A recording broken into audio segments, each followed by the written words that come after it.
Tamillarige Namaskara, dear Johnites. Today we are joined by a very special guest, Mr. Nogroj, coming all the way from the USA, the United States of America. Nogroj Ore, why are you in Bangalore? Sir, my lifetime, my ambition is achieved because I'm coming on May 18th. I'm just landing in Bangalore in the morning, sir, and I'm being whisked away by my friend's car straight to Chinnaswamy Stadium. And I am watching the RCB play the CSK. Oh, ಅದಕ್ಕೇನ ಈ ಸಲ ಕಪ್ಪು ಇಟ್ಕೊಂಡಿದ್ದೀರಾ ಅಲ್ಲಿ? You're holding a cup in your hand, sir. Sir ಈ ಸಲ cup ನಮ್ಮದೇ ಹೇಳಿದ್ದೀನಿ ನಾನು. ಆದರೆ after the next match now the motto is the slogan, sir, is changed to next sala kappu namde. Kappu nammade, sir. Sir, what is your favorite dish, sir? What you had for breakfast today, sir? Sir, you're asking a very obvious question.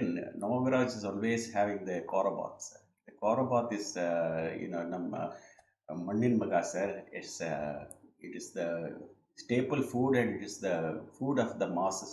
Okay, sir. Now we move to the wonderful personality that is Dr. Brian Martis. Welcome to Bangalore again. It's always such a pleasure. So, what brings you to Bangalore this time? Good morning, Nitin. It's wonderful to see you and spend the morning with you. And I come to Bangalore almost roughly about once a year. And that's because my father lives in St. Augustine home, which is a assisted living home. And it's next to St. John's. So I usually stay in a hotel next to St. John's and often walk through St. John's on my way to visiting him. So basically to visit him and spend some time with him, but I also take this opportunity usually to meet all my Johnite friends and mix kind of family care with catching up with St. John's, which makes me very happy. Um, I would like you to tell in your own words what is your current position in the US. We hear you're a very, very important man now, and what exactly your work entails, and how sort of impactful is it, the profession and the work that you're in right now? So I'll try to give a gist of it. So I'm a psychiatrist, and I work for the Veterans Healthcare Administration in the United States. It is the largest integrated healthcare system in the country, in the United States, and probably in the world, which takes care of veterans from the Army, Navy, Marines, Air Force, Coast Guard, etc. Wow. And it is, in my opinion, it is one of the best, if not the best, ways that a country has taken care of its veterans who serve the country. So it's really I enjoy working there. I work in one of the 150 healthcare systems within that uh, within the VA, and that's VA San Diego healthcare system. And my role there right now is more in a physician executive role. So I, along with the chief of staff, I oversee all the medical part of the medical leadership, which includes about 20 departments and over 700 physicians. And most of my kind of life there is kind of administrative now. There's a smaller percentage of time I use to research in psychiatry, in post-traumatic stress disorders, as well as teaching medical students and psychiatry residents.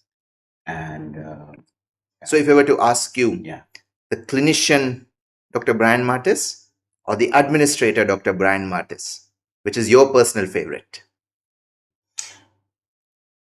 for me it's not an either or. So it's what I do, and it has all four components. So I do administration, I do research, I do teaching, and I do patient care, and I like doing all of these things. And the proportion of them has changed over time, and I like it because it allows me to lead them or build. I like to build. I like to expand services provided, and so I like to do that. But it also gives me flexibility to do different things. So you're not a jack of all trades, you're the Nogroj of all trades. Right. So yeah, it's a big position, obviously. But how was your initial journey? And before we sort of get there, why psychiatry? Was there anything in John's during your MBBS training that impacted you to take up psychiatry? Or how did the decision to take up psychiatry come about? So that's a great question, Nitin. I think that it's a combination of things. I've always been interested in medicine, but I've not always been interested in psychiatry in terms of my early days. The interest in psychiatry came up, I think, somewhere around towards the third, fourth year, and I'd say it's a combination of things. One is I think I felt that there was a fair amount of mental illness that I observed both within my family, within my community. Um, the time that I got into medicine, the later parts of being in medicine, was the first time that SSRIs were released in 1989. Oh, wow. Specific serotonin reuptake inhibitors like fluoxetine.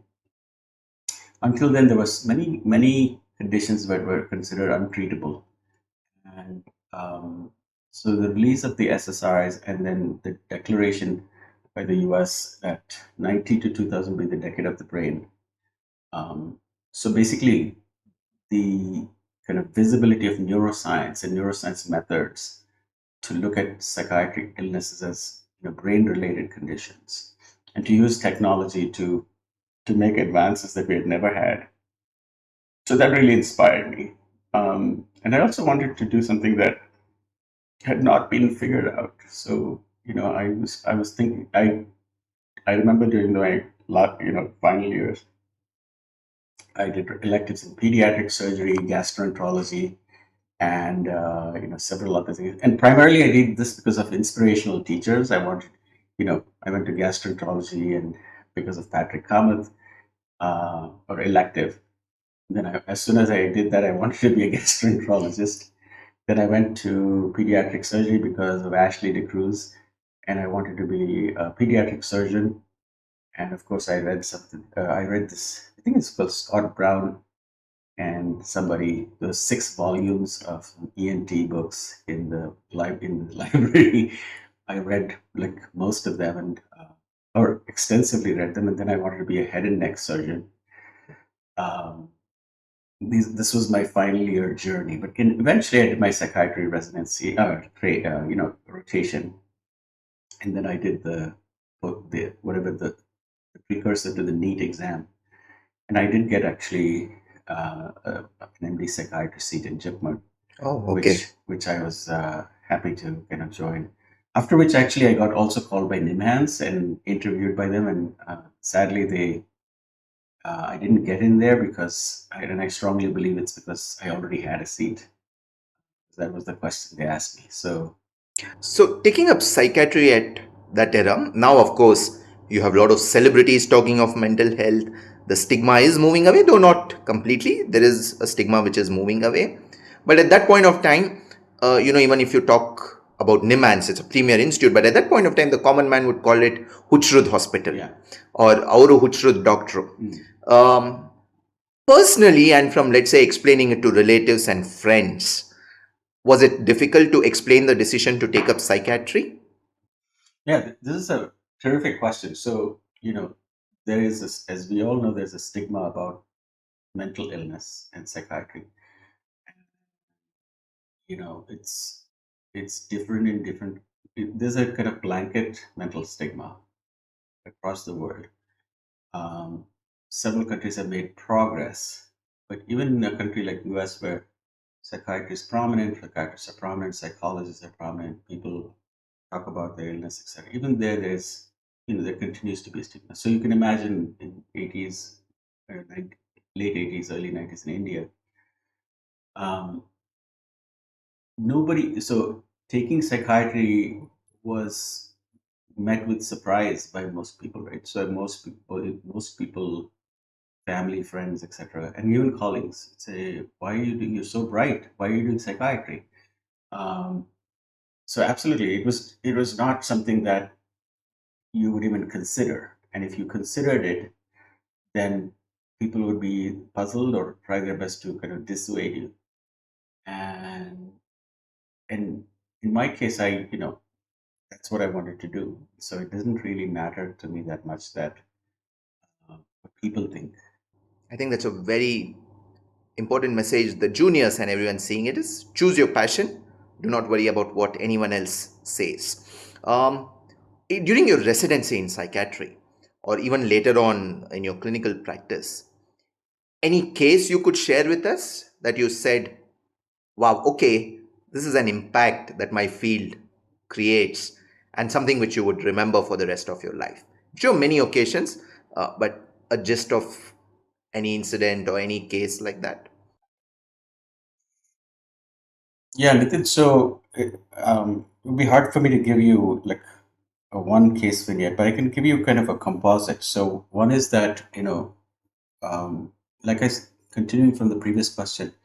So it when I was here as well as when I went to the U.S. and I had to repeat my residency, um, the pressure to kind of consider medicine, internal medicine, etc., continued, and continued to pursue kind of the new psychiatry, so to speak, which is a neuroscience kind of informed psychiatry. And over a period of time, initially I was not sure about the value I was bringing, right? Because we didn't do much in terms of procedures, we didn't do much in terms of laboratory testing, um, and people would wonder, what is this talk therapy and things like that. And we had a very small kind of armamentarium of medicines. But over a period of for the past few decades, I have realized as our knowledge base has increased, technology has increased, and clinical expertise has increased, as well as how we are now in a new world, in a social media world, in a digital world. How many people have come to me, so family, friends, colleagues, etc., asking for almost every week, I get at least one or two calls. This is not even my regular patients. Almost every week, I get one or two calls from people all over the world, and again, family, friends, colleagues, etc., asking for help with their husband, wife, mother, father, child, daughter, son. And these are all highly educated, highly accomplished people with means. And it strikes me that with all the science, advancement of knowledge, science, technology, etc., still there are still barriers in terms of stigma. There are still barriers in terms of high quality care. So that has strengthened my belief that this specialty actually saves lives and changes lives. It's just that it's different. So it's not as dramatic as I walk into the surgery today and fix my aortic aneurysm. It's possibly not objective when you see blood reports or Correct. scans like Yeah, that. we Okay. don't have objective tests like that, but and also we don't have dramatic kind of with some exceptions, we don't have dramatic kind of stories to tell, that you wheel the guy in, wheel the person in for with an aneurysm that was ready to burst, and you saved his life. That kind of in a few hours later. But I am now very convinced that we make a huge, save lives, change lives, make a huge impact. Absolutely. And I think psychiatry and psychology is making a lot of impact in different fields too, especially in oncology that I sort of personally deal with. Um, Journey to the US. Sort of a little bit of an uncharted paths at that point of time, or just about the time when a lot of people were writing the USMLE and going about. So, how was your journey? Was there like a proper path laid out? How did it happen? Yeah, it was long. uh, it was hard, um, but looking back, I'm very proud of what I did because I kind of first of all, after MBBS, a lot of people left to the US and UK, and there was a lot of pressure on me to do the same. And I just felt I was not ready. and I felt I needed to have some more kind of maturity and training under my belt to. And I was also not convinced why I would go, right? So, um, and I didn't want to go just because everybody was going. So I actually did my MD in psychiatry here first.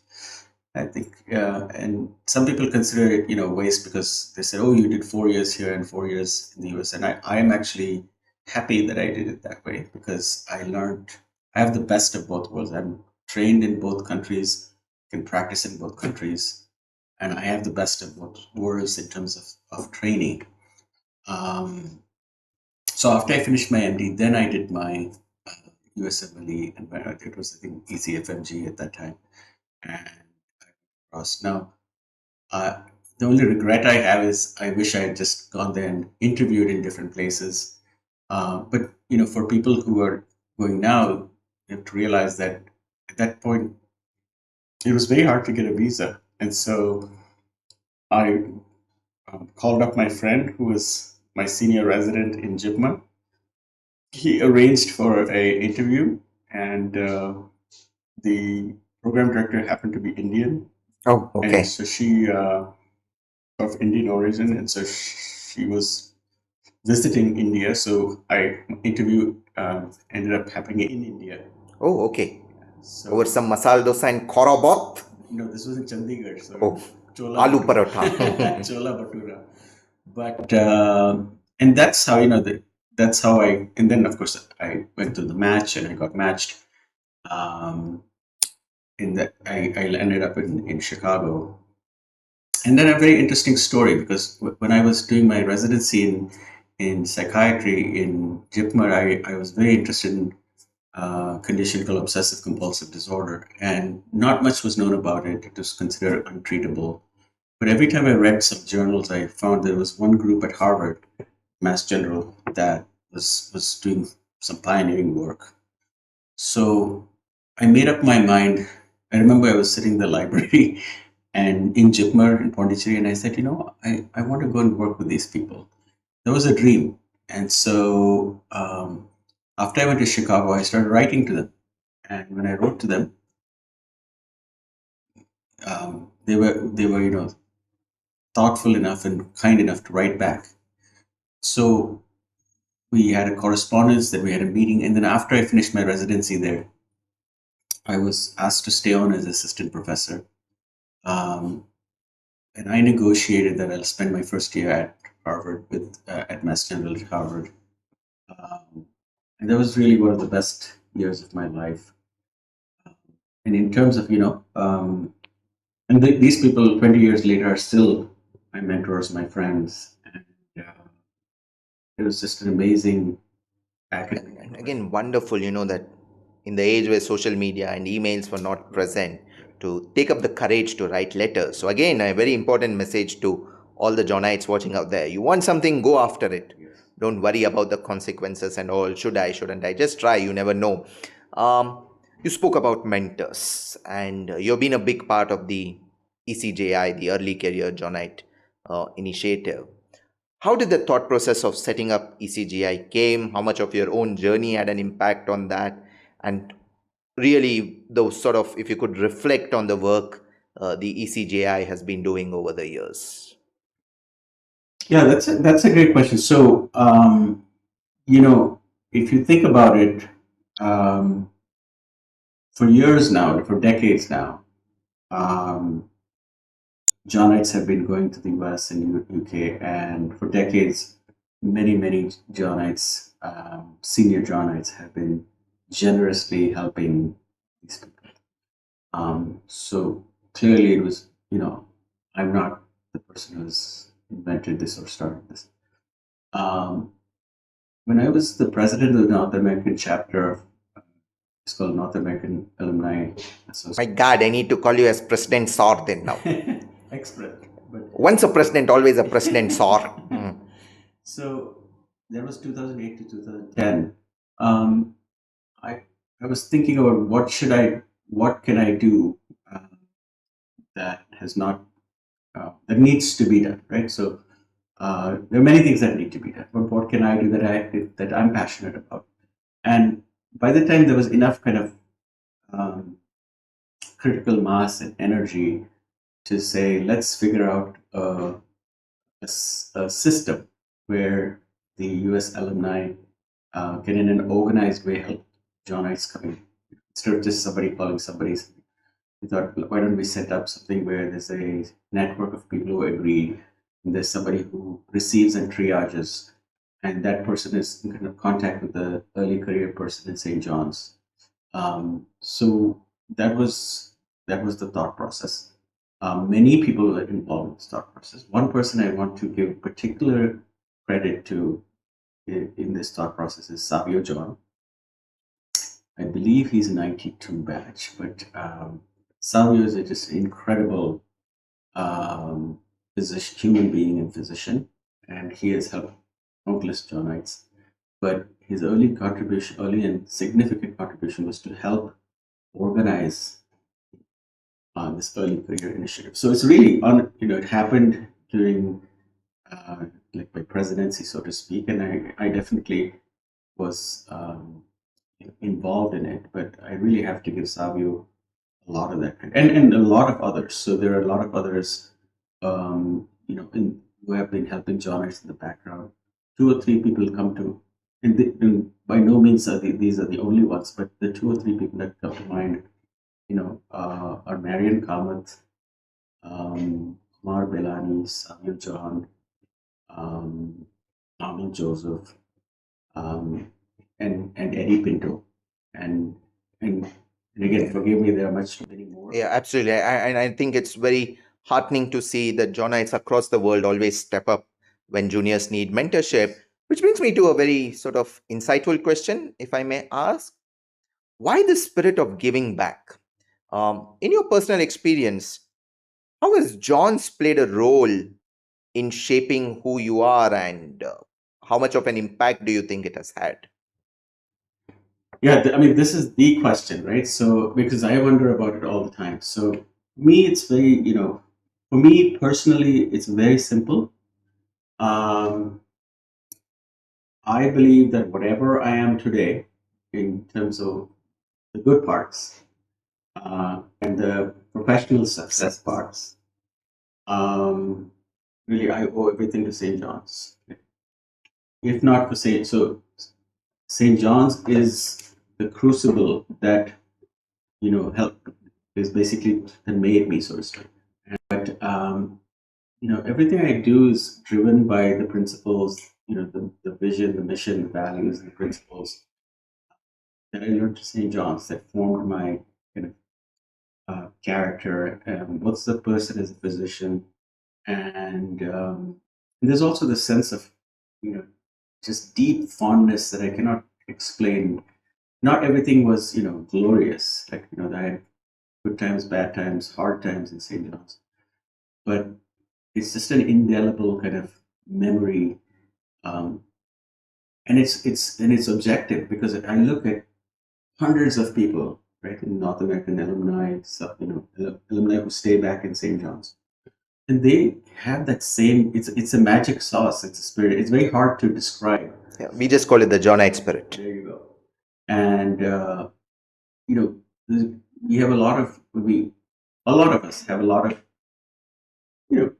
valid criticisms of St. John's and which way it should kind of go and how it should strategize, and it's always up and down kind of thing that you see, uh, but there is clearly some magic in that, right? So that's why all these people come back. All these people want to give back. I want to give back in whatever way, whether it's your time, your money, your energy, Or even just the mentorship, which is one of the most important aspects. I'm going to switch to a little fun side. Okay. I just saw a photo of you having represented hockey at the All India University level also.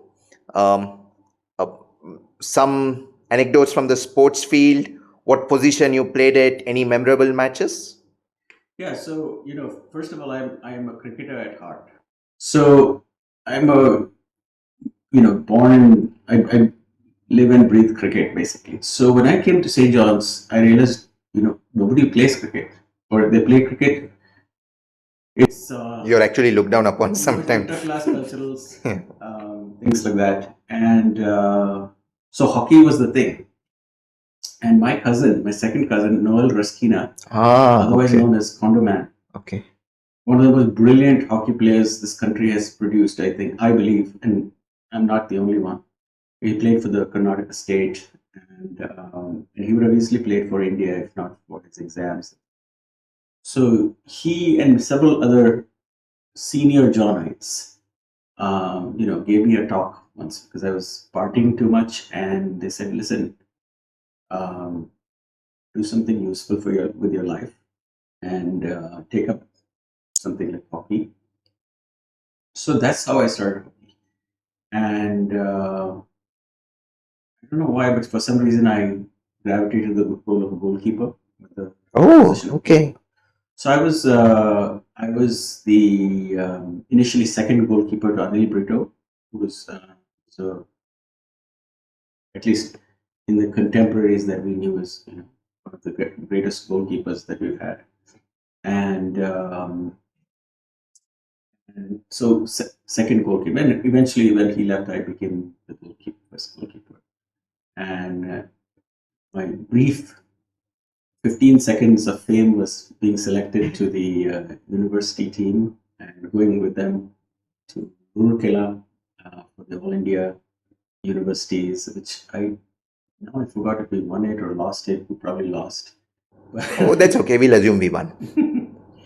So, but what it taught me, first of all, the important thing is, other than all the benefits of the sport, you it there's a brotherhood of people, of Johnites who have played together.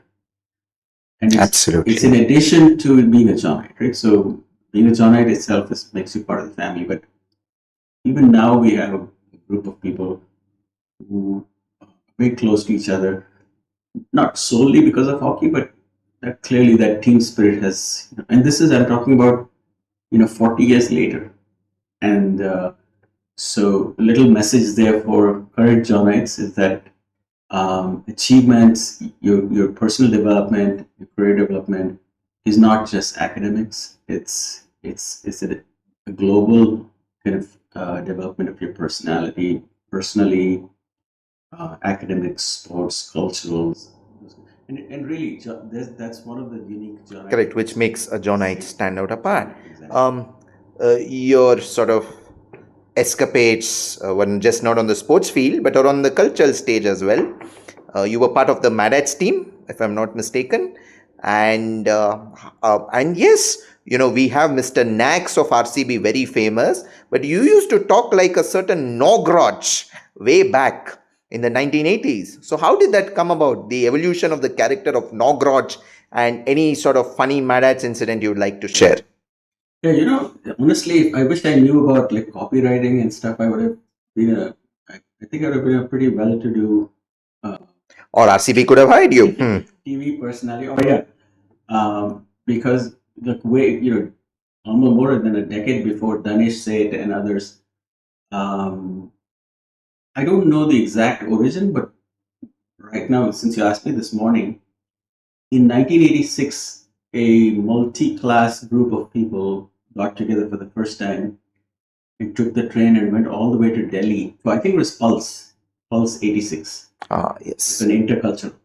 And we'd kind of never done this before. We didn't even know what to expect. We just picked a few people and, Mad Ads, Jam, this, that, music, and 18 of us, I think. So went there, and it was such a blast. We went there, and everybody had come there highly like trained and practiced, etc. And we were just like a motley crew, just showed up there, and we did really well in all areas.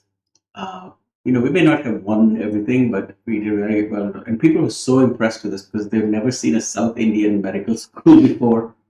And they also put us in this one large room in their hostel, which, imagine, both women, men, 18 people. Oh, okay. All your like bags, clothes, this, that. Within a few days, it developed a very characteristic odor, which we then named, which made us inspired us to name the room the armpit. Okay. And I think that's when I started. You didn't choose to call it the axilla, though. No, it's the armpit. but the actual pronunciation, and this is where I think Nogro was born. We call it the armpit. Oh, Yeah. with the South Indian accent and all that. And then there was a piece of art on the door with an arm raised with the armpit in all its glory. I think that's from that.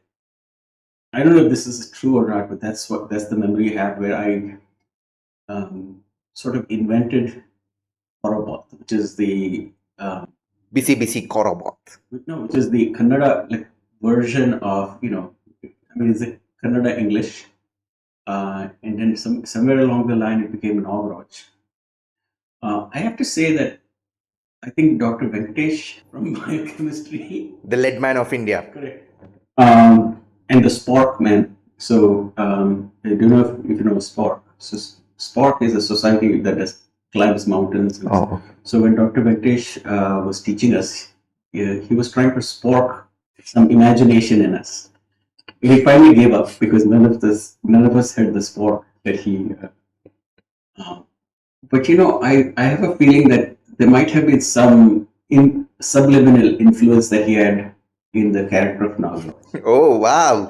So now we are establishing that Nograj may have some influence by Dr. Venkatesh. Unknowingly. Please don't tell him because then I have to pay him royalties. True. Absolutely. All right. So now that we have sort of talked about Nograj, I want to end with two things. One, we ask this to everyone who comes on our show. Where do you see St. John's going, and what would your sort of suggestions or dream for St. John's be, and your sort of 3-point advice to junior Johnites or students watching this? Well, two things. One is where do I hope to see St. John's, right? I hope. So, first of all, there's something, magical about St. John's. We really shouldn't lose that. But that said, I think we do need to bring St. John's into the 21st century because I think that is not only nice to have, I think it's actually critical because if not, we will become irrelevant. And I say that because, as you know, Nitin, and you are one of those people who know that there are so many healthcare systems in Bangalore right now. They're doing so many different things, and it will be unclear as to. So if we cannot differentiate, we will keep up, but also differentiate. Then it will be challenging for St. John's. So I wish that, and during this visit I have seen and heard activity that suggests that John's is taking this seriously and making positive plans for the future. So that makes me happy. So the Johnites right now, I give you some examples, but honestly, life is short. You have to pursue your passion. It has to be something that makes you happy. It also really has to be something that makes a difference in this world. At least that's my personal opinion. And you remember who you are. Remember, that you're a Johnite, and really pursue that. The titles, the money, the connections, those things, they follow. So one is to pursue your passion, do good. 2 is do good, and 3 is pursue your goals based on your values and not external material things like title, money, etc. So none of what I have today, and again, it's something. It's not like a big thing, but it's because I just did the right thing. I pursued the right thing. The rest will come. So that's something that I really think that. Yeah, and in today's world of social media, I think that's very, very important. Right, so we're going to end on a fun note. I'm going to take your Viva, but you're going to answer only as Nograj. Okay?